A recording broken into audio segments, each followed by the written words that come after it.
A display ad should be catchy, clear, and creative. And yes, always draw a box. Welcome back to Wheel of Wisdom, where we make English and other exam prep simple and fun. Today, all about advertisements.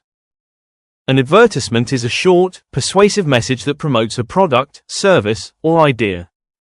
For exams, you'll mostly be asked to create either a classified ad or a display ad. Let's understand both. A classified ad is short and factual. No colors, no slogans, just clear information. A display ad should be catchy, clear, and creative. And yes, always draw a box around it in your exam. Stick to the word limit, be direct, and don't write full paragraphs. Think like a real advertiser. To let, 2 BHK flat available in South Delhi. Fully furnished, near metro. Rent, 18,000 rupees per month. Contact, 9876543210. Hydro Smart, Sip Smart, Live Smart.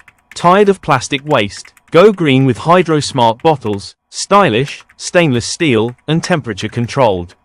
Available in 5 trendy colors. Limited offer, buy one, get one free. Visit www.hydrosmart.in. Call 1-800-456-789. Hydro Smart, because the earth matters. In your exam, read the question carefully to know which type is needed, and stick to the format. That's all for today. Try creating your own ad in the comments. And don't forget to like, share, and subscribe to my channel.